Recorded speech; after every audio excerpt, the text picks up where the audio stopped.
Hello मेरे बच्चों, welcome back once again in the another mind maps of excretory products and their eliminations. तो आज हम लोग बहुत ही कम टाइम में excretory products and their elimination mind maps के थ्रू रिवाइज करने वाले हैं।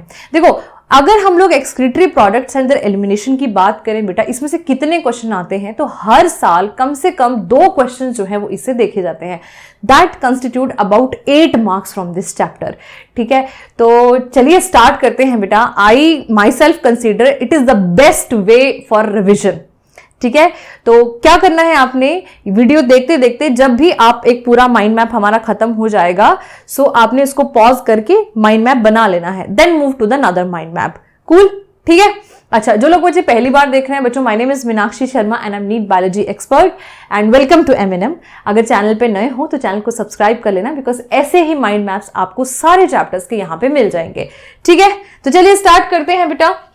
The fastest way for revision. तो देखो, कहानी की शुरुआत होती है एक्सक्रीशन, है ना। व्हाट एग्जैक्टली इज एक्सक्रीशन, है ना। एक्सक्रीशन किसी भी चीज की हो सकती है, पर यहां हम लोग किस चीज के एक्सक्रीशन की बात कर रहे हैं। एक्सक्रीशन प्लांट्स में भी होती है, एनिमल्स होती है, यहां हम लोग बात कर रहे हैं बच्चों एनिमल्स के बारे में। So we have to go with the definition of excretion, that what exactly it is. It is the removal of the nitrogenous waste from the body. Nitrogenous waste हमारी बॉडी में कहां से आता है? जितना भी नाइट्रोजनस प्रोडक्ट्स हम लोग खाते हैं, तो जो भी बेटा अगर हम लोग खाने में अगर खा रहे हैं तो नाइट्रोजन हमारे बॉडी में आ ही रहा है। फॉर एग्जाम्पल, हमने प्लांट खाया, आपने दाल खाई, रोटी खाई, सब्जी खाई, आपने चिकन खाया, कुछ भी खाया आपने, प्लांट सेल या एनिमल सेल खाया, उसमें डीएनए था वो भी खाया, डीएनए में नाइट्रोजनस वेस्ट थे, दैट गेट्स एक्टिवेट। अपना इतना डीएनए हमारा खुद का ही है, हमने बाहर से लेके क्या करना है। ठीक है, that's why we need to excrete it out from the body. क्यों एक्सक्रीट करना है? बॉडी में क्यों नहीं रह सकता? अगर रहेगा तो टॉक्सिक होगा हमारी बॉडी के लिए। करेक्ट है। अच्छा, अब देखो, डिफरेंट ऑर्गेनिजम्स के डिफरेंट नाइट्रोजनस वेस्ट्स होते हैं एंड डिफरेंट एक्सक्रीटरी ऑर्गन्स भी होते हैं। एक्सक्रीटरी ऑर्गन्स के डिटेल में मैंने आपको पूरे एनिमल किंगडम का, आपको एनिमल किंगडम जो माइंड मैप्स मैंने दिए हैं उसमें मैंने आपको बताया, तो उसमें फटाफट से आप जाके एक एक करके रिवाइज कर लेना कि कौन से एनिमल किंगडम में, कौन से फाइलम के कौन से आपके एक्सक्रीटरी ऑर्गन्स हैं। करेक्ट। अच्छा, तो अभी हम लोग फिलहाल बात करते हैं अपने नाइट्रोजनस वेस्ट की। कौन कौन से नाइट्रोजनस वेस्ट है उसके बेसिस पे हमने कैसे डिवाइड किया। तो देखो बेटा, nitrogenous waste are actually of 3 types, ammonia, ठीक है, यूरिया एंड यूरिक एसिड। ठीक है, अब हम अमोनिया की बात करें तो सबसे ज्यादा टॉक्सिक है। अगर अमोनिया सबसे ज्यादा टॉक्सिक है तो उन ऑर्गेनिजम्स में प्रेजेंट है जो कि पानी में रहते हैं, ताकि जब ये सिक्रीट हो तो डिसॉल्व करने के लिए आसपास बहुत सारा पानी हो इसको। करेक्ट है। तो जितने भी एक्वाटिक ऑर्गेनिजम्स होंगे मोस्टली उनमें क्या अमोनिया जो है as a nitrogen waste present होता है।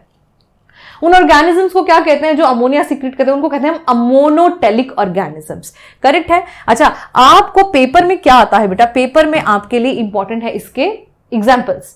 For example, tadpole larva.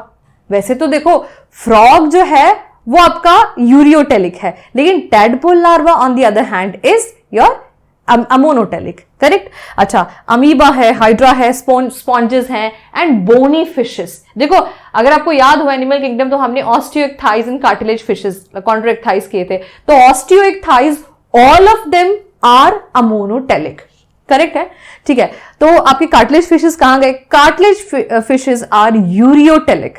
हम लोग भी यूरियोटेलिक हैं, right. So we also have nitrogenous waste. देखो, हर एक की बॉडी में ना नाइट्रोजनस वेस्ट जो इनिशियल होता है वो अमोनिया ही होता है। हमारी बॉडी में ये यूरिया में कन्वर्ट होता है लिवर में थ्रू ऑर्निथाइन साइकिल। ये क्वेश्चन था आपके PYQ में। हाँ, ऑर्निथाइन साइकिल आपके लिवर में चलता है और ये 2 चीजों को यूज करता है। एक तो मैंने आपको बोल दिया अमोनिया, है ना, अगर आपको एक क्वेश्चन आ जाए, प्लस आपका कार्बन डाइऑक्साइड। इन 2 को यूज करके एक साइकिल होता है जिसका नाम होता है ऑर्निथाइन साइकिल। सो ऑर्निथाइन साइकिल की हेल्प से ये यूरिया बनाता है हमारी बॉडी में। करेक्ट।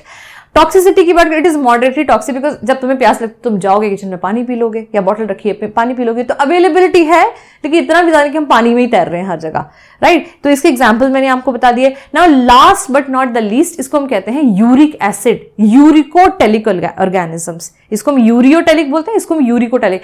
इसके एग्जाम्पल्स आपके रेप्टाइल्स हैं, बर्ड्स हैं, लैंड स्नेल है, इंसेक्ट्स हैं, अगर आपको कॉकरोच का स्ट्रक्चर याद हो तो, है ना, कॉकरोच यूरिक एसिड होता है उसमें। तो ये वेस्ट जो होता है सबसे कम टॉक्सिक होता है and very very complex process इसको बनाने के लिए लगती है। That is why this is also called as expensive waste, है ना। एक्सपेंसिव वेस्ट मतलब बनाने में मेहनत बहुत लगती है। So these are the 3 nitrogenous waste. तो अभी इसको अगर ऑलरेडी है आपके पास में तो मैच कर लो, और नहीं है तो फटाफट से इसको नोट कर लो। करेक्ट। ये आपको टेलीग्राम ग्रुप पे मिल जाएंगे नोट्स। टेलीग्राम ग्रुप में हम नहीं ज्वाइन किया है तो डिस्क्रिप्शन बॉक्स में इसका लिंक है, जाके ज्वाइन कर लेना, ठीक है। चलिए नेक्स्ट चलते हैं बेटा। हमारे पास अब आता है ह्यूमन एक्सक्रीटरी सिस्टम। जैसा मैंने आपको बताया कि हर एक ऑर्गेनिज्म के डिफरेंट एक्सक्रीटरी ऑर्गन्स हैं, है ना। वो मैंने आपको एनिमल किंगडम बताया। अभी हम लोग किसके बारे में बात कर रहे हैं बेटा? अभी हम लोग बात कर रहे हैं ह्यूमन एक्सक्रीटरी सिस्टम के बारे में बात कर रहे हैं। और ह्यूमन एक्सक्रीटरी ऑर्गन कौन से हुए?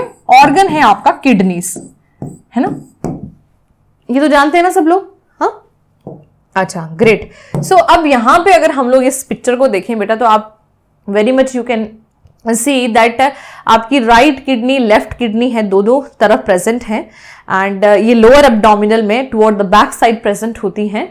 एंड इसमें क्या है बेटा, 2 आपके जो यूरेटर्स निकल रहे हैं जिसकी लेंथ कम से कम भी 25 से 30 सेंटीमीटर होती है, which are leading to a sac like structure जिसका नाम है urinary bladder. And urinary bladder जो है वो यूरिथ्रा में एग्जिट करता है। सो बेसिकली यूरिन आपका यहां से बन के यूरेटर्स के थ्रू होके यूरिनरी ब्लैडर में टेम्परेरी टाइम के लिए स्टोर रहता है एंड देन यूरिथ्रा से बाहर निकल जाता है। करेक्ट। अब कहानी क्या है? कहानी की अब हम लोग किडनी में कैसे, मतलब यूरिन बनता कैसे है, फर्स्ट ऑफ ऑल कैसे आता है, ब्लड कैसे आता है यहाँ पे। तो ब्लड को लेके आने वाला है आपका आयोटा। आयोटा जब निकलता है बेटा हार्ट से तो रीनल आर्टरी के थ्रू ब्लड जो है आपका, ऑक्सीजनेटेड ब्लड रादर, हाँ, ऑक्सीजनेटेड ब्लड जो है वो यहाँ पे एंटर कर जाता है दोनों तरफ, है ना, दोनों तरफ जा रही है ना रीनल आर्टरी की ब्रांच। फिर यहां पे आपको पता है बहुत सारे नेफ्रॉन्स हैं। नेफ्रॉन्स इस ब्लड को फिल्टर आउट करके यूरिन को अलग करके बाहर निकाल देते हैं। और जो फिल्टर्ड ब्लड होता है जो कि अब डीऑक्सीजनेटेड हो गया है, अब इसको जो है वो इंफीरियर वेना कावा के थ्रू बाहर निकाल देते हैं, है ना। इंटरेस्टिंग, ठीक है। सो क्या हुआ, समझ में आ गया ना सबको? आयोटा के थ्रू ब्लड आया, रीनल आर्टरी के थ्रू गया, फिर प्योरीफाई हुआ, यूरिन अलग हो गया, यूरिया बेसिकली अलग हो गया। एंड जो प्योरीफाइड ब्लड है अब वो डीऑक्सीजनेटेड हो गया बिकॉज ऑक्सीजन सारा यूज हो गया, बट ब्लड प्योर है वो, ठीक है। देन वो वेना कावा रीनल वेन के थ्रू होते हुए वेना कावा से बाहर निकल गया। कूल। सो ये आपको ये पहाड़ जैसा स्ट्रक्चर दिख रहा है आपके राइट और लेफ्ट किडनी पे बेटा, ये क्या है? ये आपके ऑर्गन्स हैं, सॉरी ग्लैंड्स हैं। इनका नाम है adrenal glands, supra renal glands भी कहते हैं इनको। एड मने ऊपर, है ना, रीनल मने किडनी, सुपरा मने ऊपर, रीनल मने किडनी। तो किडनी के ऊपर ये ट्राइंगुलर शेप के ग्लैंड्स होते हैं। ये क्लियर हो गया सबको? डन। अच्छा, now let us move toward the structure of the kidney. ये किडनी का स्ट्रक्चर है। सो दिस इज किडनी। अब हम लोग देखते हैं कि किडनी को मैंने बोला कि इसमें कई सारे आपके नेफ्रॉन्स प्रेजेंट होते हैं। तो किडनी का स्ट्रक्चर भी इंपॉर्टेंट है, कई बार इस पे भी क्वेश्चंस पूछ लिए जाते हैं बेटा। तो लेट अस जस्ट सी कि किडनी का स्ट्रक्चर में हम लोग कैसे इसको करेंगे। या सो आप ये देखें बेटा, यहां पे किडनी में it is a double wall structure of course. तो इसका जो बाहर की कवरिंग है इसको हम लोग कहते हैं रीनल कैप्सूल। क्या कहते हैं बेटा? Renal capsule. अब जब भी आप किसी ऑर्गन के अंदर में देखते हो बेटा तो उसमें 2 रीजन होते हैं, एक होता है कॉर्टेक्स, एक होता है मेडुला। कॉर्टेक्स हमेशा बाहर वाला रीजन होता है। तो अगर मैंने यहां पे रीनल कॉर्टेक्स लिखा है तो ये बाहर वाला रीजन है, ठीक है। और अगर मैंने यहां पे रीनल मेडुला लिखा है तो इनर रीजन है। अब क्वेश्चन ये है कि कहां कहां प्रेजेंट है, ठीक है। तो ये आप डायग्राम काफी आसान है, मैं चाहती हूं आप फिर बना लो खुद, बिकॉज बनाओगे तो ज्यादा हेल्प होगी याद करने में।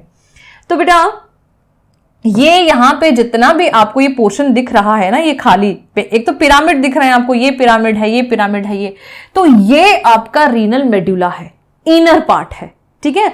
और जितना भी आपको ये आसपास दिख रहा है ना बेटा, ये खाली स्ट्रक्चर, ये सारा आपका कॉर्टेक्स है ना। तो ये कॉर्टेक्स के बीच में ऐसे करके ये आपकी फिंगर्स हैं बेसिकली, राइट तो फिंगर्स के आपके पिरामिड्स हैं। अब इसका सिग्निफिकेंस क्या है, इससे क्वेश्चन कैसे आता है? क्वेश्चन ये आता है कि नेफ्रॉन कहां प्रेजेंट होते हैं। तो नेफ्रॉन में ना बेटा, अगर आपको थोड़ा सा जनरल स्ट्रक्चर भी इसका याद है तो इस तरीके से होते हैं। मैं थोड़ा सा स्ट्रक्चर बनाती हूँ एक नेफ्रॉन का, आपको अच्छे से समझ में आएगा कि मैं क्या बोल रही हूँ। तो यहां पे अगर हम लोग देखें, कलर दिख रहा है ये वाला, हाँ, तो ये वाला जो आपका पीसीटी ग्लोमेरुलस जो होता है, डीसीटी जो होता है, ये आपका कॉर्टेक्स में होता है। यहां पहुंचता है आपका loop of Henle, the loop of Henley reaches here. बाकी आपका ग्लोमेरुलस, पीसीटी, डीसीटी हमेशा कॉर्टेक्स में होगा। याद रखना इस बात को हमेशा, यहां से क्वेश्चन आता है। रीनल कॉर्टेक्स में आपका glomerulus, Bowman's capsule, PCT, DCT present होता है। लूप ऑफ हेनले आपका मेडुला में आता है। तो कई तो ऐसे नेफ्रॉन्स होते हैं जिसमें लूप ऑफ हेनले होता ही नहीं है। हम बात करेंगे उसके बारे में बाद में। चलो कूल, तो ये समझ में आ गया। अच्छा, इनको हम लोग मेड्यूलरी पिरामिड्स भी कहते हैं। अच्छा, इन पिरामिड के बीच में ना ये जो स्ट्रक्चर है ना बेटा, इस तरीके का मैं आपको यहाँ पे हाईलाइट करके बताती हूँ। ये वाला जो स्ट्रक्चर है बेसिकली ये कॉलम से बन जाते हैं between the medullary pyramids. In columns को हम लोग कहते हैं रीनल कॉलम्स ऑफ बर्टीनी। क्या कहते हैं? Renal columns of बर्टीनी। Again very important question, यहां से क्वेश्चन आ सकता है आपको, करेक्ट। अच्छा, तो ये बेटा हम लोग इसको बोलते हैं, अब ये सारे जाके मिलके मेड्यूलरी पिरामिड मिला के यहां पे मिलते हैं, इसको हम बोलते हैं मेजर कैलिक्स। मेजर से माइनर कौन सा है? माइनर ये वाला, this is minor calyx, this is minor calyx, जहां पे ये शुरुआत होती है। और जब ये मिलते हैं तो ये मेजर कैलिक्स बनाते हैं। दिस मेजर कैलिक्स यहां पे आके इसको हम लोग क्या बोलते हैं? Renal pelvis. And this renal pelvis बच्चों, इट लीड्स टू यूरेटर। और आगे की कहानी आप जानते हैं, यूरेटर के बाद यूरिनरी ब्लैडर आएगा एंड यूरिथ्रा से चला जाएगा, करेक्ट। और ये भी कहानी आप जानते हैं, रीनल आर्टरी जो है ब्लड को लेके आ रही है और रीनल वेन जो है ब्लड को लेके जा रही है। मैं आपको ऑलरेडी बता दिया। कूल, ये सब स्ट्रक्चर क्लियर है। यहां से अगर कोई क्वेश्चन आए तो आपको गलत नहीं होना चाहिए। मैंने आपको बता दिया क्वेश्चन क्या आता है, यहां से नेफ्रॉन कहां प्रेजेंट होता है। सो चलिए, नेफ्रॉन की अगर बेटा बात करें हम लोग, तो 2 मिलियन नेफ्रॉन प्रेजेंट है in both of the kidneys, right and left, ठीक है। अब राइट और लेफ्ट किडनी मिला के इतने सारे नेफ्रॉन्स हैं और मैंने आपको इसकी लोकेशंस भी बता दी हैं। अब इसका स्ट्रक्चर देखते हैं, how the nephron look like. एक किडनी में 1 मिलियन नेफ्रॉन, तो किसका स्ट्रक्चर कैसा होता है? Let us just see that. तो नेफ्रॉन को बेटा अगर हम लोग डिवाइड करते हैं तो 2 हिस्से में टोटल में डिवाइड कर सकते हैं। एक है आपका ग्लोमेरुलस और एक है आपका रीनल टिब्यूल। तो ग्लोमेरुलस ना बेटा एक ऐसा वर्ड है कि वो सिर्फ इसका ही पार्ट नहीं नेफ्रॉन का, वो कहीं भी यूज हो सकता है। ग्लोमेरुलस का मतलब होता है टफ्ट ऑफ कैपिलरीज। क्या मतलब होता है? Tuft of capillaries. Tuft of capillaries का मतलब है कि बहुत सारी कैपिलरीज का गुच्छा, बहुत सारी कैपिलरीज है। You remember renal artery, you remember iota. Iota से रीनल आर्टरी निकली। Iota is the biggest artery, जो ब्लड लेके आ रही थी, उससे छोटी आर्टरी निकली रीनल आर्टरी। फिर उससे बहुत सारी कैपिलरीज निकली जिसको हम लोग एफरेंट आर्टरियोल कहते हैं। अभी मैं बताऊंगी आपको नेक्स्ट में। तो आयोटा, आर्टरी, आर्टरियोल है ना, बड़ा छोटा छोटा। सो ये ग्लोमेरुलस जो है ना, ये एक्चुअली एफरेंट आर्टरियोल्स का एक गुच्छा है बेसिकली, है ना। तो वहां पे आके क्या ब्लड अभी फिल्टर होना शुरू होता है, करेक्ट। तो फर्स्ट पार्ट होता है आपका नेफ्रॉन का ये। Cool. Now next is renal tubule. अब नाम में बोला टिब्यूल है, मतलब ट्यूब लाइक स्ट्रक्चर है, राइट। तो ट्यूब लाइक स्ट्रक्चर में क्या क्या होगा? सबसे पहले इसमें बॉमन कैप्सूल भी होता है। बॉमन कैप्सूल जो है, अगर ग्लोमेरुलस के साथ में इसको हम लोग मिलके देखें तो इसको हम लोग कहते हैं बेटा मालपिगियन बॉडी और रीनल कॉर्पसल। कभी कभी इस पे भी क्वेश्चन आया था कि एनसीईआरटी का direct line to line question है ये। क्या बोला मैंने? ग्लोमेरुलस और बॉमन्स कैप्सूल दोनों को मिला के हम मालपिगियन बॉडी बोलते हैं या रीनल कॉर्पसल बोलते हैं। याद रहेगा, renal corpuscle and renal tubule. Renal tubule के सेकेंड पार्ट में हमारे पास आते हैं PCT, LOH and DCT. PCT here stands for proximal convoluted tubule, LOH stands for loop of Henle, ठीक है। DC distal convoluted tubule. Distal माने पीछे वाला, प्रॉक्सिमल माने आगे वाला, ठीक है। सो पीसीटी सबसे आगे वाला पार्ट होगा इसका ट्यूब में, फिर लूप ऑफ हेनले, ये हेयरपिन लाइक स्ट्रक्चर होता है ऐसा करके, एंड देन डीसीटी सबसे पीछे वाला। ये क्वेश्चन मैं आपको ऑलरेडी करा चुकी हूं, पर मैंने फिर से हाईलाइट किया है यहां पे कि पीसीटी में कौन सा आपका एपिथेलियम मिलता है। So it is brush bordered cuboidal epithelium. You remember, right? याद है ना सबको? इस पे ये this is also very important PYQ by the way, ठीक है। आप उसका डायग्राम देखते हैं, how is the diagram will look like. So I think this is pretty much clear diagram and काफी खूबसूरती से मैंने इसको बनाया है यहाँ पे ताकि आपको समझ में आ जाए। खूबसूरती का मतलब है neatness, I had put the neatness here ताकि आपको समझ में आ जाए, वरना आपको मेरे डायग्राम स्किल्स तो पता ही है, how much good diagrams I make. तो चलिए अभी शुरू करते हैं बेटा। हाँ, तो बॉमन कैप्सूल क्या, देखो ये जो घर में चाय बनाने की जो कहानी है ना, ये बड़ी इंटरेस्टिंग है। इससे हम कई चीजें समझ सकते हैं, जैसे प्लाज्मा और फॉर्म्ड एलिमेंट्स को कैसे सेपरेट करना है ब्लड में, वैसे यहां पे समझ सकते हैं कि चाय पत्ती और चाय। सो बेसिकली ये देखो, यहां पे आपकी आ रही है चाय। सो this is red colour basically चाय है, ठीक है ना। एंड दिस इज जो ग्लोमेरुलस आपको दिख रहा है ना, tough capillaries, this is like चाय पत्ती, ठीक है। एंड द चाय will now enter into this, this is चाय जिसको हम GF कहते हैं, ग्लोमेरुलर फिल्ट्रेट कहते हैं। क्या कहते हैं? ग्लोमेरुलर फिल्ट्रेट कहते हैं, है ना, कि ग्लोमेरुलर फिल्ट्रेट माने ग्लोमेरुलस से जो निकला, ठीक है। तो ये कैसा निकला? द फर्स्ट पार्ट, देखो आपको इतना पता होना चाहिए एफरेंट आर्टरियोल कहां से आ रहा है। मैंने आपको कहानी इसकी बता दी थी वैसे, आयोटा से रीनल आर्टरी, ठीक है ना, और रीनल आर्टरी से आपकी आती है एफरेंट आर्टरियोल, और ये यहां पे आके चला जाता है किसमें? बॉमन्स कैप्सूल में। ये कप लाइक स्ट्रक्चर, आपका चाय पीने वाला कप है, you can imagine like that, right. तो अब उसमें आपका आता है, ये टफ कैपिलरीज हैं, वैसे में अभी छन्ना शुरू हो जाएगा। प्लाज्मा विदाउट प्रोटीन्स जो है, ये this also previous year question, क्या जाता है इसके नीचे बेटा? प्लाज्मा विदाउट प्रोटीन्स, बाकी सब कुछ ऊपर रह जाता है और सिर्फ प्लाज्मा बिना प्रोटीन्स के यहां पे एंटर कर जाता है, जिसको हम लोग ग्लोमेरुलर फिल्ट्रेट कहते हैं। क्लियर है ये बात? अच्छा, खैर, तो ये एफरेंट आर्टरियोल था। यहां से ना अभी इफरेंट आर्टरियोल वो एग्जिट करता है, ये तो एंट्री हो रही थी, ये एग्जिट कर जाती है। ये एग्जिट करके क्या करती है, ये जैसे सांप जैसे लिपटता है ना चंदन के पेड़ से, है ना। रियलिटी में तो मैंने भी नहीं देखा है, मैंने फिल्मों में देखा है। पुष्पा, है ना, झुकेगा नहीं, वो वाला उसमें दिखाता है ना। तो एक्चुअली क्या होता है कि बिल्कुल सांप जैसे लिपट जाती है इससे ये पूरे पेड़ के साथ में। सो पेड़ here is like nephron, right. अब इसका क्या फंक्शन है, मैं आपको बाद में बताती हूँ। आगे इसमें नीचे आते हैं। Now this first convoluted tubule here बेटा, इसका नाम है PCT, the proximal convoluted tubule, number 1। Then it leads to loop of Henle, the hairpin like structure, जिसमें सबसे पहला है आपका descending limb of loop of Henle, नीचे की तरफ को आने वाला, फिर ऊपर की तरफ को जाने वाला ascending limb of loop of Henley. That means इसकी जो यूरिन की जो डायरेक्शन है वो ये है, करेक्ट है। एंड यहां पे पहुंच के यहां पे आता है DCT, डिस्टल कॉन्वोल्यूटेड टिब्यूल, पीछे वाली मुड़ी हुई ट्यूब, कॉन्वोल्यूटेड मतलब मुड़ी हुई, है ना। एंड देन उसके बाद भी एंटर करता है इसमें, इसका नाम है collecting duct, but of course इसको कलेक्टिंग टिब्यूल कहते हैं यहां पे। And then it becomes a collecting duct, and collecting duct it leads to renal pelvis and ureter, and आगे कहानी आपको पता है, urinary bladder and all. So this is the basic structure of the nephron. सब कुछ सब set आ गया। फिर यहां पे glomerulus, Bowman's capsule, PCT, loop of Henle, DCT and collecting tubule and collecting duct. Cool है। ये क्या है? ये बाकी सब नेफ्रॉन्स यहां पे जुड़े होंगे इधर से, ठीक है। अब बात करते हैं ये इफरेंट आर्टरियोल के साथ में क्या होता है। इफरेंट आर्टरियोल बेटा यहां से निकलती है, this is also one artery only, ठीक है। ये आर्टरी जो है ये निकलती है और ये PCT इस रीजन में, है ना, कलर चेंज करती हूं इसका।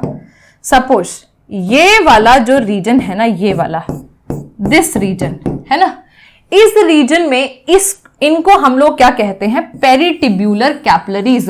ये रीजन कौन सा है? कॉर्टिकल रीजन है, रीनल कॉर्टेक्स में प्रेजेंट है। आप देख रहे हो ना, इसमें PCT भी आ गया, DCT भी आ गया, ग्लोमेरुलस बॉमन्स कैप्सूल। तो ये कौन सा रीजन हुआ आपका? रीनल कॉर्टेक्स, ये कॉर्टेक्स में प्रेजेंट है। और ये जो आपका नीचे वाला प्रेजेंट है, ये किस में प्रेजेंट होता है? रीनल मेड्यूला में। This is a very important question, कई बार रिपीट हुआ है, PYQ उठा के देखना। जब ये इफरेंट आर्टरियोल इस रीजन में पहुंचता है तो इसको हम वैसा रेक्टा कह देते हैं। बात एक ही है, ठीक है ना। सो जस्सी, है ना, जिसे पंजाब में नाम होते हैं, जस्सी पंजाब में, और जेसिका हो जाता है जाके लंदन में या कनाडा में। सही कह रही हूँ ना मैं, है ना, नाम बिल्कुल वैसा ही है। सो पेरिटिब्यूलर capillaries here and vasa रेक्टा here. Cool, समझ आ गया दोनों तरफ? हाँ ठीक है। तो ये आपका हो गया आपका नेफ्रॉन का structure. I think very much clear. बहुत अच्छे ध्यान से सुनना है इस चीज को। कितना टाइम हो गया है? ओके अभी नेक्स्ट चलते हैं। अब फ्लो ऑफ यूरिन क्या है? Flow of the blood and the urine both, well like you know, blood आता है एंड यूरिन बन के निकलता है, फिल्टर ब्लड एग्जिट भी होता है। तो कैसे कैसे होता है, that you need to understand here. First of all you know the path of urine is आयोटा से, आपको पता है, रीनल आर्टरी, एफरेंट आर्टरियोल, ठीक है, फिर ग्लोमेरुलस, है ना, ग्लोमेरुलस में वो छनता है ब्लड, फिर बॉमन्स कैप्सूल में, फिर पीसीटी में एलओएच, फिर डीसीटी में चले जाता है, फिर कलेक्टिंग टिब्यूल में चले जाता है। ये कहानी मैं आपको बता चुकी हूं वैसे पहले। एंड फिर कलेक्टिंग डक्ट में जाता है, जैसे CD duct is collecting duct. Then आपका रीनल मेड्यूला, ठीक है, देन रीनल पेल्विस, ठीक है, and then ureter, urinary bladder and urethra. This is how your this thing is carried away. अच्छा ठीक है। अब ये तो आपकी यूरिन का पाथ था। नाउ ब्लड का पाथ क्या होता है? ब्लड कैसे प्योरीफाई होता है, रीनल वेन तक कैसे पहुंचता है? So you remember that efferent आर्टरियोल here, याद आ रहा है? इफरेंट आर्टरियोल जो है बेटा, फिर वो पेरिटिब्यूलर कैपिलरीज एंड वेसा रेक्टा बनता है, और ये ब्लड प्योरीफाई होके रीनल वेन के थ्रू, इंफीरियर वेना कावा के थ्रू हार्ट में चले जाता है वापस। समझ आ गई बात कहानी? हाँ जी। तो ये कैसे कैसे जो मैकेनिज्म ऑफ यूरिन फॉर्मेशन क्या होता है, आपको ये समझ में आएगा कि ये बनता कैसे है, यूरिन कैसे बनता है, ब्लड कैसे प्योरीफाई होकर निकलता है। बट पाथ इसके ये वाले होते हैं। So this is how the blood is being carried to the heart once again, and this is how the urine is carried to the urethra. Cool है? हट जाऊं पीछे, नोट कर लेना इसको यहां पे। हाँ ठीक है, चलो नेक्स्ट। अब टाइप ऑफ नेफ्रॉन्स की हम लोग बात कर रहे थे, अभी तक ये बिल्कुल समझ गए होगे तुम। ये तो एक है आपके कॉर्टिकल नेफ्रॉन्स, एक है जक्स्टा मेड्यूलरी नेफ्रॉन्स। तो कॉर्टिकल नेफ्रॉन जो सिर्फ कॉर्टेक्स में प्रेजेंट होते हैं मोस्टली, जो कि हमारे 85% हमारे हैं नेफ्रॉन्स है ह्यूमंस के। तो loop of Henle is very short and vasa recta is absent. अब लूप ऑफ हेनले है ही नहीं तो वैसा रेक्टा होगा ही नहीं, है ना। जक्स्टा मेडुलरी कैमल में प्रेजेंट होते हैं, है ना, वो बहुत लंबे समय तक, एक महीने रेगिस्तान में घूमता है, तो उसको इतना पानी कंजर्व करना पड़ता है। लूप ऑफ हेनले बहुत लंबा होता है। लूप ऑफ हेनले का मेन काम ही पानी की रीअब्जॉर्प्शन होता है, जो जितना पानी उस ऑर्गेनिज्म ने पिया सारा का सारा कंजर्व करके रख ले। दैट इज वाई इसका loop of Henle is very long and vasa recta is present and highly developed, ठीक है ना। तो इसका एग्जाम्पल है ह्यूमंस, इसका एग्जाम्पल है कैमल। हमारे ये भी होते हैं हमारे, लेकिन 15% होते हैं, मेजरली यही होते हैं हमारे। कूल है, ठीक है। चलो नेक्स्ट चलते हैं। अच्छा चलिए बेटा, अब आगे तो यूरिन फॉर्मेशन कैसे होती है, कैसे यूरिन कैसे बनता है। अब देखो, यूरिन बनने के लिए 3 आपको जो है स्टेप्स याद रखने हैं। पहला स्टेप अल्ट्रा फिल्ट्रेशन। क्या? अल्ट्रा फिल्ट्रेशन, जिसको ग्लोमेरुलर फिल्ट्रेशन भी कहते हैं। ग्लोमेरुलर फिल्ट्रेशन का मतलब है वो बॉमन्स कैप्सूल और ग्लोमेरुलस को मिलते होती है, मतलब ब्लड का आना और छन जाना बेसिकली, है ना, फिल्टर आउट हो जाना। इफरेंट आर्टरियोल में चले जाना आधा, और आधा जीएफआर बन जाना, जीएफ बन जाना, ग्लोमेरुलर फिल्ट्रेट बन जाना। Then tubular reabsorption. अब यहां से आपका ब्लड जो है वो प्योरीफाई होके इंफीरियर वेना कावा के थ्रू जाता है। टिब्यूलर रीअब्जॉर्प्शन होती है आपकी पीसीटी में, डीसीटी में, लूप ऑफ हेनले में। तो होता यूं है, जैसे ही वो जीएफ ग्लोमेरुलर फिल्ट्रेट अगर आ जाता है ना पीसीटी में, तो उसमें बहुत सारे इंपॉर्टेंट न्यूट्रिएंट्स होते हैं जो कि आपकी पेरिटिब्यूलर कैपिलरीज में रीएब्जॉर्ब हो जाते हैं, या वैसा रेक्टा में रीएब्जॉर्ब हो जाते हैं। तभी इसको रीएब्जॉर्प्शन कहते हैं। मतलब पहले उसी का पार्ट था, अब दोबारा रीएब्जॉर्ब हो गया उसमें वो, ठीक है। एंड लास्ट में तो टिब्यूलर सिक्रेशन होता है। पेरिटिब्यूलर कैपिलरीज एंड वैसा रेक्टा भी आपस में ये क्या करते हैं, दोबारा से सिक्रीट करते हैं, है ना। एंड ये मैं आपको बाद में बताती हूँ कि इसका क्या रोल होता है। आपको इसमें हेल्प करता है, ये पीएच मेंटेन करने में हेल्प करता है, ब्लड का पीएच मेंटेन करने में। आप हमारा ब्लड एल्कलाइन है ना, 8 के करीब इसकी वो होती है, पीएच होती है।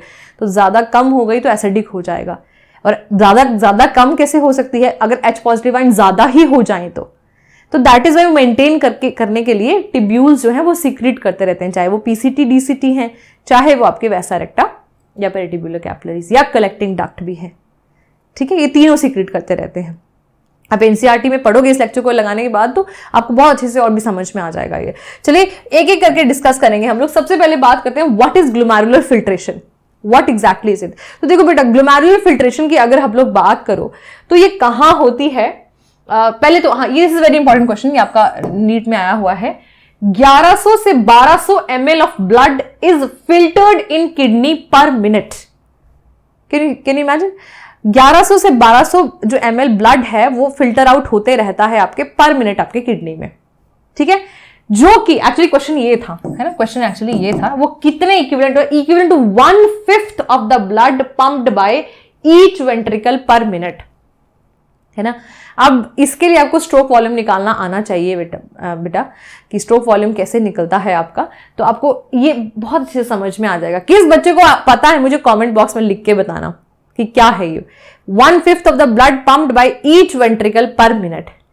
मुझे ये बताना कि कितना जो ब्लड है वो पंप कर सकता है वेंट्रिकल एक उसमें एक बीट में। तो your question, you understood the question, एक बीट में एक वेंट्रिकल कितना ब्लड पंप आउट करता है, कमेंट बॉक्स में लिख के बताना मुझे इसका आंसर, ठीक है। एनीवेज, सो वो कितना होता है, अगर 1 मिनट में इतना करती है तो 1/5 होती है पूरे वो उसका वेंट्रिकल का, ठीक है। अच्छा वैसे तो इजी है बहुत, ये हमारा ब्लड ही 5 लीटर होता है, ठीक है। तो आप लगा ही लो फिर, मतलब कितना वो है ना, 5000 ml अगर करता है 1 मिनट में। तो समझ में आ रहा है मैं क्या बोल रही हूं? चलो समझा ही देते हैं। यहां पे देखो इसको कैसे निकालते हैं बेटा, कार्डियक आउटपुट है बेसिकली, तो stroke volume into heart rate, ऐसे निकालते हैं कि मतलब 1 मिनट में कितना जो है ब्लड वो निकलता है, ठीक है। तो स्ट्रोक वॉल्यूम जो होता है बेटा आपका, दैट इज एक स्ट्रोक में, मतलब एक बीट में एक वेंट्रिकल कितना ब्लड जो है वो बाहर निकालता है अपने उससे हार्ट से बाहर निकालता है। तो ये करीब करीब बेटा 70 के आसपास होता है, 70 ml के आसपास में, ठीक है ना, हर एक बीट में। आपको पता है कि 1 मिनट में दिल कितनी बार धड़कता है, हार्ट रेट कितना होता है, दैट इज 72 टाइम्स। तो अगर ये हमारी कार्डियक आउटपुट है, तो कार्डियक आउटपुट अगर तुम देखा जाए बेटा तो ओवरऑल 1 मिनट में अगर कितना होगा ये, so this will come around 5040 ml। तो मैं इसको राउंड ऑफ करके 5 लीटर लिख दे रही हूं।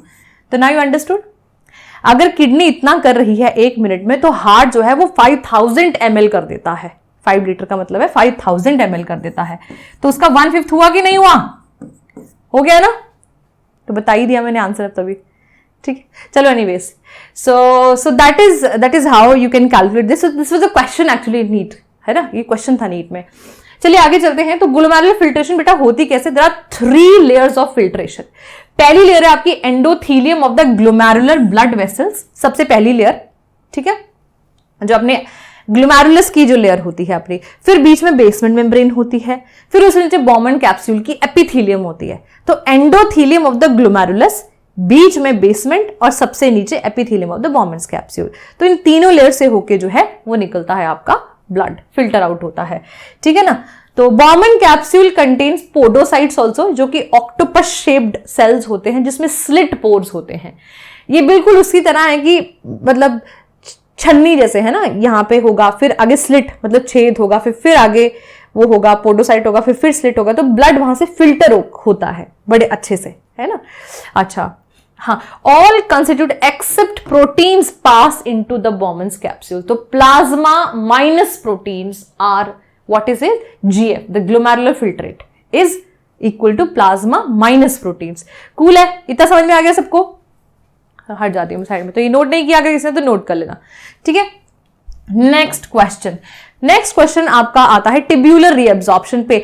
एक दिन में कितना यूरिन रिलीज करता है हमारी किडनी, है ना, किडनी नहीं मतलब हमारी body basically, not kidney, kidney तो ज्यादा करती है। Urine release per day is 1.5 litre per day. आप ऑन एन एवरेज जितना करते हो, बाकी ऊपर नीचे आप कितना पानी पीते हो, ज्यादा पानी पीते हो ज्यादा जाओगे, कम पानी पियोगे तो हो सकता है इससे भी कम चले जाओ। Total blood filtered out by kidney per day वो कितना होता है? 180 लीटर, है ना, एक दिन में करती है। दैट मीन्स बाकी का कहां गया? बाकी का कहां गया? बाकी दैट कंक्लूजन इससे ये निकलता है कि 99% of the filtrate is reabsorbed, only 1.5 litre जो है एक्सक्रीट आउट होता है, बाकी जितना भी निकलता है वो सारा रीएब्सॉर्ब होते रहता है हमारी बॉडी में। मतलब बेसिकली तुम खाना जो खाते हो, जूस पीते हो, ये करते हो, फलाना जो भी क्या है, वो जो भी जा रहा है किडनी में जा रहा है, तो उसमें से सिर्फ किडनी यूरिन को निकालती है बाहर, जो कि हार्मफुल है, बाकी सब रीएब्सॉर्ब कर लेती है। That leads to our next step, that is tubular reabsorption. कैसे रीएब्सॉर्ब करती है? मैंने खाना खाया, कैसे रीएब्सॉर्ब किया उसने? मैंने चाय पी, अभी कैसे एनर्जी आई मुझे? आओ अब इस पे चलते हैं। अब हमारा जो ब्लड था वो बॉमन्स कैप्सूल से होते हुए पीसीटी में आ गया है। अब पीसीटी में मैं देखूंगी कि रीएब्सॉर्ब कैसे हुआ और कहां रीएब्सॉर्ब हो रहा है, ये आपको पता होना चाहिए। पीसीटी से पेरिटिब्यूलर कैपिलरी में जा रहा है ना? ये आपका पीसीटी था, तो और ये आपकी साइड में आपको मैंने बनाया था ना पेरिटिब्यूलर कैपिलरी, जो ऐसे लिपटी हुई थी इससे, तो पीसीटी में पेरिटिब्यूलर कैपिलरी में जा रहा है। ये कूल है। वैसे ही लूप ऑफ हेनले में, वैसे ही डीसीटी में होगा। चलो यहां से भी बहुत इंपॉर्टेंट क्वेश्चन है, ये नीट में आता है। 70% of the sodium, 75% of the potassium, glucose almost 100%, है ना? Glucose almost 100% and vitamin C are reabsorbed, है ना? पीसीटी से रीएब्सॉर्ब हो जाते हैं into this capillaries by active transport. ये क्वेश्चन आता है कि एक्टिव होता है या पैसिव होता है? तो active bye expenditure of ATP. Cool, ठीक है। Now chloride ions bye diffusion, जिसमें कुछ नहीं तुमको बाहर से मदद लेनी पड़ती है, मतलब अपने आप हो जाता है, पैसिव ट्रांसपोर्ट है। And this is also passive transport water का बाय ऑस्मोसिस। ग्रेट, तो ये नोट कर लो। Good. Now next to the next part, loop of Henle. दो लिम्स हैं, एक लिम्ब थोड़ा पतला होता है, एक लिम्ब थोड़ा मोटा होता है। डिसेंडिंग जो नीचे उतर रहा है वो पतला होता है and that is permeable to water, ठीक है। ये जो ऊपर की तरफ को आ रहा होता है लूप ऑफ हेनले का, है ना, जैसे ये नीचे की तरफ को होता है, ये ऊपर की तरफ को होता है, तो ये इम्परमिएबल टू वाटर है, thick and impermeable to water. This is permeable only to some ions, जैसे कि आपके सोडियम क्लोराइड आयंस हो गए, पोटेशियम आयंस हो गए एंड सो ऑन। इसका बहुत बड़ा रोल है काउंटर करंट मैकेनिज्म में। काउंटर करंट मैकेनिज्म जानते हो ना, जिसकी वजह से हमारा जो यूरिन है वो कॉन्सेंट्रेटेड रहता है, तो इसका उसमें बहुत बड़ा रोल है। ये अमोनिया भी सिक्रीट करता है इनटू द अपना इंटरस्टिशियम, मेडुला का जो इंटरस्टिशियम, मेडुला में प्रेजेंट है ना ये लूप ऑफ हेनले, है ना। तो मेडुला में अगर प्रेजेंट है लूप ऑफ हेनले, तो वहां से ये मेडुला में अमोनिया सिक्रीट करता रहता है, NaCl अमोनिया का एक्सचेंज होते रहता है, जिसकी वजह से काउंटर करंट मैकेनिज्म में बहुत हेल्प होती है। मैं बताऊंगी अभी आपको आगे। Anyways, then third is conditional reabsorption of sodium. DCT में रीअब्सॉर्प्शन होती है लेकिन कंडीशनल होती है, वाटर की भी होती है, ये एल्डोस्टेरॉन के इसमें होती है। एल्डोस्टेरॉन एक अनदर हार्मोन है जो आपका किडनी से रिलीज होता है। एडीएच एंटी डायबिटिक हार्मोन है जो कि पिट्यूटरी रिलीज करता है इसको, पोस्टीरियर लोब। एल्डोस्टेरॉन आपका किडनी से रिलीज होता है। ये कंडीशनल होती है, जब जरूरत पड़ेगी हम तब रिलीज होंगे, ठीक है। फॉर एग्जाम्पल, आपने पानी बहुत कम पिया, एडीएच सिक्रेट हो जाएगा फटाफट से, और एडीएच सारा पानी जो है वो रीअब्सॉर्ब करेगा। बेसिकली एडीएच वैसे वाटर के लिए होता है, एल्डोस्टेरॉन होता है उसके लिए, सोडियम के लिए, ठीक है। सो ऐसा आपने बहुत पानी पिया तो एडीएच की सिक्रेशन बंद हो जाएगी। अब बॉडी को नहीं चाहिए पानी, तुम पानी पिए ही जा रहे हो, कूल है। एंड एल्डोस्टेरॉन, मैं रास सिस्टम के बारे में बात करूंगी इसमें। तो this is guys, this is tubular reabsorption. फटाफट से इसको नजर मार के सारा वो कर लो, नोट डाउन कर लो इसको, ठीक है। नहीं, moving on. Now tubular secretion. So tubular secretion भी उतनी ही इंपॉर्टेंट है। मैंने क्यों कहा था? क्योंकि आपको to control the pH and ionic balance of blood का, ठीक है ना। That is why collecting duct also secrete H positive and K positive ions and also urea, है ना। यूरिया भी सिक्रीट करते हैं ये, है ना। मैंने पीछे अमोनिया बोला, अमोनिया नहीं यूरिया होता है ना, यूरिया होगा सेंडिंग लिम्ब में भी। Anyways, so collecting duct also secrete, देखो urea into medullary interstitium. Medulla मतलब रीनल मेडुला, हाँ, रीनल मेडुला में यूरिया सिक्रीट करते रहता है। Why? To maintain the osmolarity. Kidney के दो फंक्शन है, एक एक्सक्रीशन, एक ऑस्मो रेगुलेशन, ध्यान रखना इस बात का। तो ये दोनों चीजों का ध्यान रखता है, ठीक है। तो collecting duct also secrete urea into the, ये सब आपको याद करना पड़ेगा कि क्या क्या। आपकी एनसीईआरटी बड़ा अच्छा डायग्राम भी बनाया हुआ है, एक उसमें दिखाया हुआ है कि क्या क्या सीक्रेट करता है कौन कौन, उसको भी देखना ध्यान से, ठीक है। हाँ जी, तो ये हो गया। बाकी टिब्यूलर सेल्स जैसे कि PCT, DCT, loop of Henle हैं, they secrete H positive, K positive ammonia into filtrate, है ना। वो क्यों? ताकि मेंटेन रहे आपकी पीएच ब्लड की, एनायनिक बैलेंस बढ़े ना, कम ना हो, ज्यादा ही ना हो जाए। सो this is about tubular secretion, है ना। और इसका बड़ा रोल किसके लिए है? ऑस्मो रेगुलेशन के लिए, ठीक है ना। हाँ चलिए नेक्स्ट चलते हैं। That is counter current mechanism की हम लोग बात कर रहे थे। What is counter current mechanism? मैं आपको ऑलरेडी बता भी चुकी हूं कि किसके लिए होता है। For making the urine concentrated. आपने ज्यादा पानी पिया, आपका यूरिन कम कॉन्सेंट्रेटेड है। आपने कम पानी पिया, आपका यूरिन ज्यादा कॉन्सेंट्रेटेड है। ध्यान कौन रख रहा है? दिस ये जो आपका साइकिल चलता है यहां पे, इसका भी अच्छा आपका डायग्राम दिखाया गया है आपके एनसीईआरटी में, ठीक है। सो दिस, यहां पे आपकी दो चीजें हैं। तो दिस इज योर नेफ्रॉन, ये नेफ्रॉन है बेटा आपका, ठीक है ना। और दिस इज वैसा रेक्टा, पेरिटिब्यूलर कैपिलरी जो भी है, तो मैं एक ही नाम दे रही हूं उसको, वैसा रेक्टा, ठीक है। तो इसमें डायरेक्शन ऑफ जो होता है ना बेटा, ये फ्लूइड है, तो ये भी फ्लूइड है, ये भी फ्लूइड है, ये उल्टा सीधा है आपस में, राइट। तो नेफ्रॉन में तुम देखो यहां इस तरफ नीचे को आ रहा है, लेकिन यहां जो वैसा रेक्टा में ये उल्टी डायरेक्शन में। तो कहता है कि ये जो उल्टा आपस में है इनका फ्लो ऑफ द फ्लूइड, इसकी वजह से भी काउंटर करंट मैकेनिज्म जो है वो क्रिएट होता है, which is helping to make the urine more concentrated. Similarly इन दोनों में भी होता है। देखो नेफ्रॉन के दोनों तरफ भी, एक तरफ नीचे आ रहा है, एक तरफ ऊपर जा रहा है। This is also helping.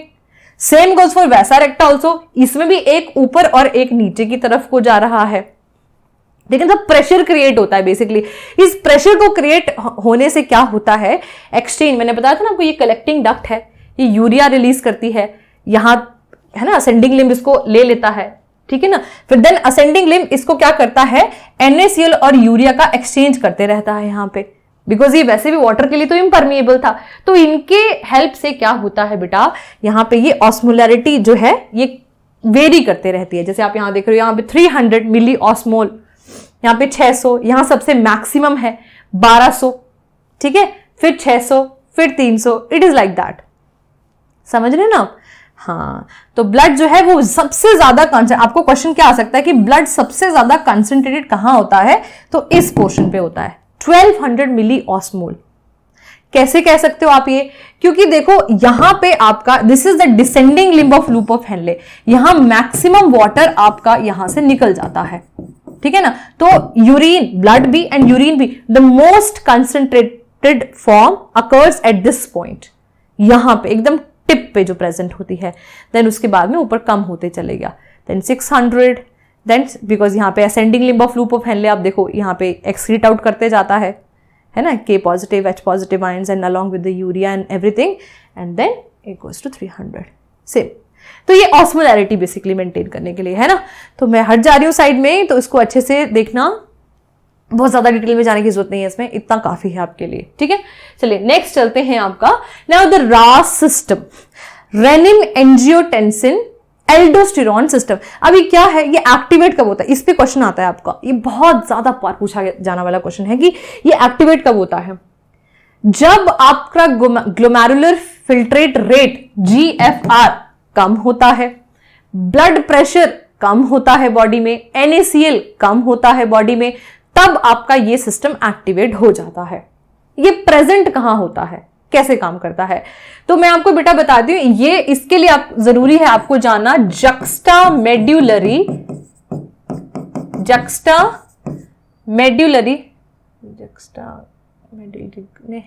JG apparatus है ना, जक्स्टा ग्लोमेरुलर apparatus, जो नॉट जक्स्टा मेडुलरी, जक्स्टा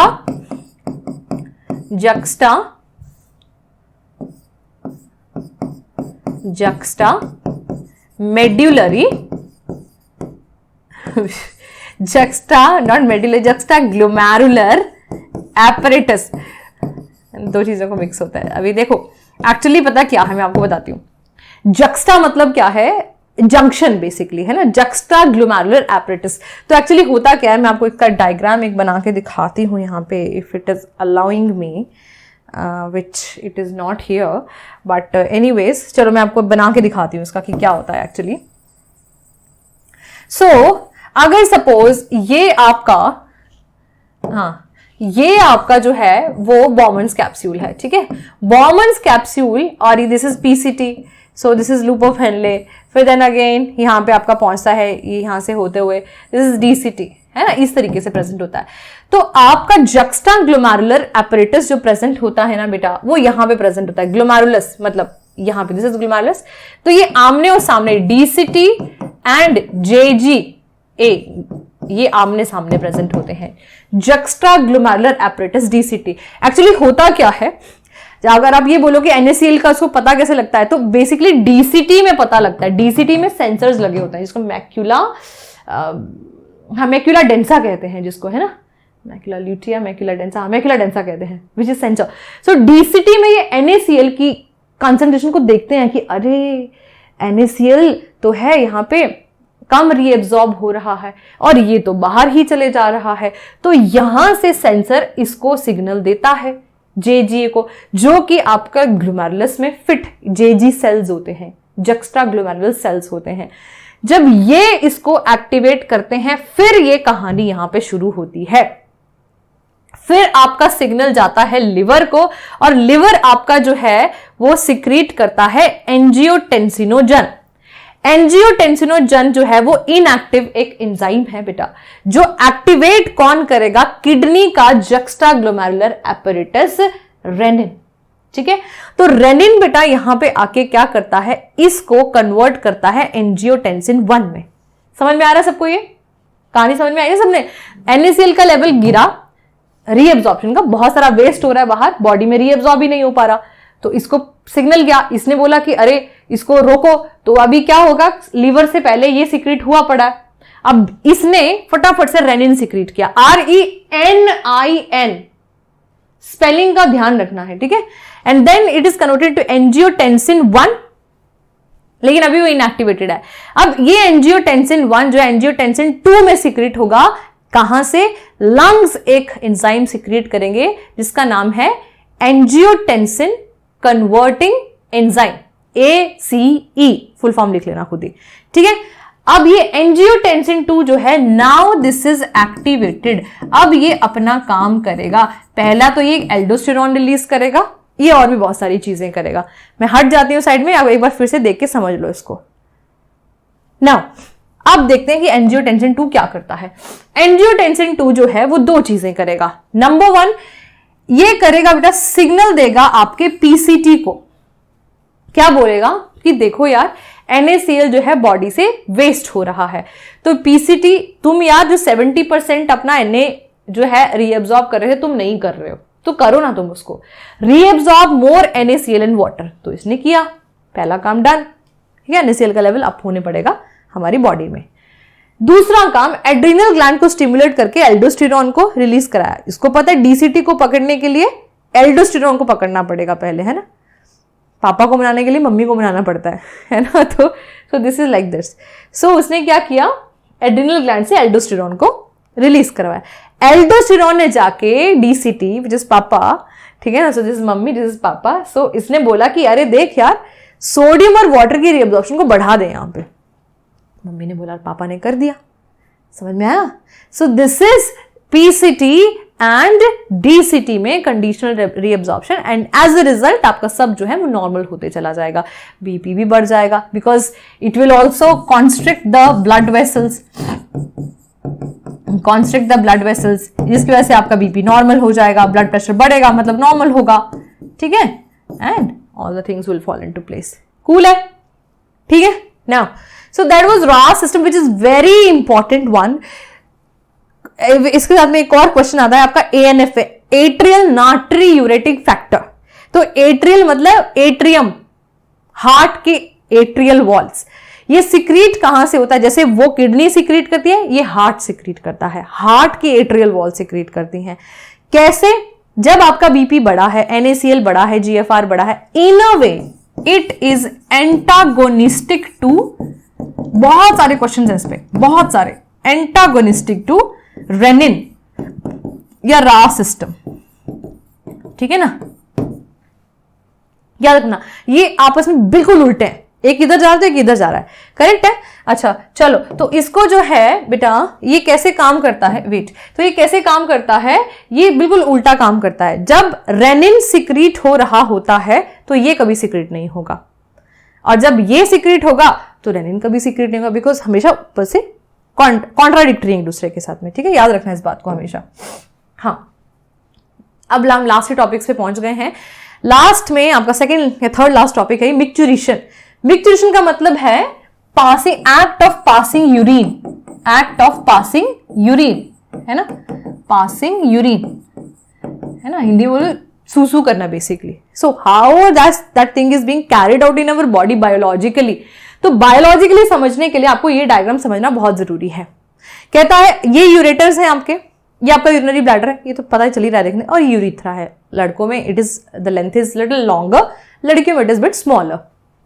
अब बात करते हैं, ये यूरिनरी ब्लैडर है जो कम से कम 450 से 500 ml यूरिन होल्ड करके रख सकता है, इससे ज्यादा नहीं रख सकता है।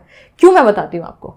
ये आप देख रहे हैं यहाँ पे स्ट्रेच रिसेप्टर्स, ये रिसेप्टर्स में जैसे ही ये ना कैसे क्या कहते हैं उसके, इलास्टिक है बेसिकली, ये बढ़ते और कम होते रहते। You remember transitional urothelium, compound epithelium में है ना, जब मैंने एपिथीलियम टिश्यू पढ़ा था तो कंपाउंड एपिथीलियल टिश्यू पढ़ा था, उसमें ट्रांजिशनल एपिथीलियम पढ़ा था, तो उसमें शेप चेंज कर सकता है। So it is that epithelium because of the stretch receptors. जैसे ही स्ट्रेच रिसेप्टर्स पे भार पड़ता है बेटा, प्रेशर बढ़ता है, तो एक सिग्नल चले जाता है आपके किसको बेटा, है ना, stretch receptors are activated, bladder जब फील होता है यूरिन के साथ में, मिक्चुरेशन सेंटर इन मेडुला जो कि ब्रेन में है हमारा, हाइंड ब्रेन में, ये एक्टिवेट हो जाता है। अब ये जैसे ही एक्टिवेट होगा तो ये बोलेगा कि अरे अभी तो यूरिनेट करना पड़ेगा वरना ये होल्ड नहीं कर पा रहा है ना।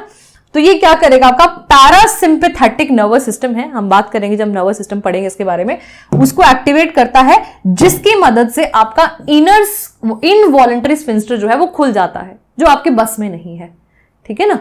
अब ये खुल चुका है ना, अब इनर रिलैक्सेस मतलब ओपन्स। अब इसकी वजह से आउटर स्फिंक्टर जो है, this is outer voluntary sphincter, ये भी खुलेगा, लेकिन ये आपके कंट्रोल में है, बट कुछ हद तक आपको पता है, इसके उसके बाद में आपके कंट्रोल में नहीं रहेगा वो, ठीक है ना, this is in your control. वो कैसे होता है, and then when it relaxes और इट ओपन्स, देन ये जो डेट्रूजर मसल्स दिख रही है ना बेटा आपको, then this contracts and then leads to micturition, and that's how the micturition happens. देखो ये कितना वो फॉर्मूला है, ये करेक्ट है, done.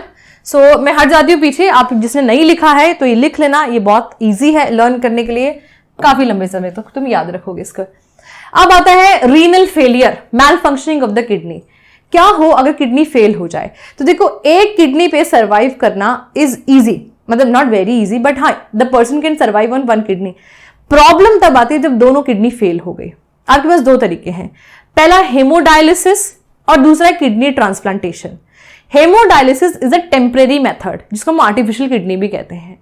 Kidney transplantation is a permanent method जो कि लाइफ, बंदे की जो लाइफ है वो कुछ 11, 12, 13 साल बढ़ा देता है, because after certain time body ने इसको रिजेक्ट करना ही करना है, क्योंकि बाहर से आया है ना ऑर्गन, ठीक है। तो सबसे पहले इसके बारे में बाद में बात करते हैं, इसमें पहले बात करते हैं हेमोडायलिसिस। नाम ही बता रहा है, हेमो मतलब ब्लड, है ना, डायलिसिस। तो इसको हम आर्टिफिशियल किडनी इसलिए कहते हैं क्योंकि बाहर एक आर्टिफिशियल किडनी बनाई गई होती है, जिसको हम डायलिसिंग चैम्बर कहते हैं, ठीक है। तो पहले तो काफी बड़े बड़े होते थे साइजेस में, लेकिन अब तो छोटे छोटे पेशेंट्स को घर पे भी देने लग गए हैं, ताकि घर पे पेशेंट्स जो है डायलिसिस करने लग पड़े। जैसे कि बहुत सीवियर केसेस में हफ्ते में 3 बार भी डायलिसिस करनी पड़ती है, हफ्ते में 1 बार भी चल जाता है कई लोगों को, हफ्ते में 2 बार भी चलता है। तो it is like that, depends, person to person varies. तो क्या होता है बेटा, तो पेशेंट का ब्लड जो है वो निकालते हैं उसकी रेडियल आर्टरी से, ठीक है ना। तो ऐसे जैसे पेशेंट को लेटाया है, सो दिस इज, ये आपका इसका हैंड है, राइट हैंड है या लेफ्ट हैंड है, तो यहां से इसकी जो है रेडियल आर्टरी, रेडियल ये बोन है ना, रेडियल पता है ना आपको, रेडियल निकालना, तो रेडियल आर्टरी से जो है ब्लड को निकाला जाता है। फिर उसको ठंडा किया जाता है 0 डिग्री सेल्सियस पे निकाल के, फिर उसमें एंटी कोगुलेंट ऐड किया जाता है, क्योंकि ब्लड अगर बॉडी से बाहर आए तो वो तो क्लॉट कर जाएगा, तो हेपरिन ऐड करते हैं इसमें। अच्छा चलो ठीक है, हेपरिन ऐड करने के बाद में अब इस ब्लड को हम लोग डायलाइजिंग चैम्बर में, जिसको हम आर्टिफिशियल किडनी कहते हैं, उसमें डाल देते हैं। उसमें सारा जो है ऑलरेडी न्यूट्रिएंट्स सब, मतलब उसका जो बैलेंस है पूरा आपका पहले से बना हुआ है। अच्छा, सिर्फ उसमें यूरिया नहीं प्रेजेंट होता है ना, फर्क अगर हमारी किडनी से अगर इसका कंपैरिजन में देखा जाए तो दैट इज द ओनली, वहां पे कोई वेस्ट नहीं होता है, और हमारी किडनी में क्या है, बाहर भी थोड़ा वेस्ट होता है जो कि मटेरियल एक्सचेंज होते रहता है। एनीवेज, इस डायलिसिंग चेंबर में बेटा ब्लड जैसे ही अंदर जाता है, तो मैं आपको बता देती हूँ कि कैसे होता है, कि इस तरीके से पाइप्स होती हैं, इस तरीके से, है ना, और ये आपका सोल्यूशन होता है। तो ये जो पाइप्स है ना बेटा, ये आपकी सेमी परमिएबल मेम्ब्रेन से बनी होती है, ठीक है, जो कि जहां से कुछ चीजें अंदर बाहर आ जा सकती हैं। अब इन पाइप्स में से पेशेंट का ब्लड जो है वो रन करते हैं इस डायलिसिंग चेंबर में। अब इन पाइप्स में से जो नाइट्रोजनस वेस्ट है वो निकलना शुरू हो जाता है इस चेंबर में, ठीक है। Nitrogenous waste from blood diffuses out to the cellophane membrane, ठीक है। अब ये ब्लड जो है ये प्योरीफाई हो गया, अब इसको दोबारा निकालना है। अब दोबारा निकालने के लिए हम पेशेंट की बॉडी में डायरेक्टली नहीं डालेंगे, पहले इसको क्या करेंगे, पहले इसको हीट अप करेंगे बॉडी टेम्परेचर में, जो कि हमारा 37 डिग्री सेल्सियस है। देन एंटी हेपरिन ऐड करेंगे, अदरवाइज तो क्लॉट ही नहीं होगा कभी ब्लड, है ना, ताकि हम नॉर्मल इसमें आ जाए। क्लॉटिंग फैक्टर्स ऐड करेंगे उसमें। Return to patients by radial vein, radial artery से निकालता, रेडियल वेन के थ्रू बॉडी में डाल देते। तो this is what haemodialysis is, artificial kidney. इसको भी नोट कर लेना, वेरी गुड माइंड मैप, आपको काफी लंबे समय तक याद रखने में हेल्प करेगा, इवन आफ्टर नीट ऑल्सो, ठीक है। हाँ चलो नेक्स्ट चलते हैं, किडनी ट्रांसप्लांटेशन। किडनी ट्रांसप्लांटेशन बेटा ये कहता है कि देखो ये बहुत, जब मतलब परमानेंट बैक सोल्यूशन यही है, क्योंकि डायलिसिंग पे आपको पता है it's a very tedious process है, पेशेंट का बहुत फ्रस्ट्रेशन आती है उसको, and lot of work has to do like on a regular basis. तो किडनी ट्रांसप्लांटेशन एक बहुत अच्छा इसका अल्टरनेटिव है। तो कोशिश ये की जाती है कि अपने अगर आइडेंटिकल ट्विन हो तब तो बहुत ही बढ़िया, तो किडनी इसके रिजेक्शन, ग्राफ्ट रिजेक्शन के चांसेस जो है बहुत बहुत कम हो जाते हैं। अगर ऐसा नहीं है तो अपने सगे भाई बहन सिबलिंग से कर जाते हैं, मॉम या डैड से करो, फिर देन क्लोज, मतलब द रिलेटिव शुड, जितना क्लोज रिलेटिव होगा उतना ज्यादा अच्छा, ग्राफ्ट रिजेक्शन के चांसेस उतने कम होते हैं। ग्राफ्ट रिजेक्शन क्या होती है कि किडनी को, हमारी जो बाहर से किडनी किसी ने दी हमें, हमारी बॉडी उसको रिजेक्ट कर देगी, ठीक है, तो उसके चांसेस कम होते हैं। और ये अगर होता है तो किस वजह से होता है, कौन सी इम्यूनिटी इसमें इन्वॉल्व होती है, that is cell mediated immunity. बोले तो टी सेल्स, इसको हम human health and disease chapter में देखेंगे।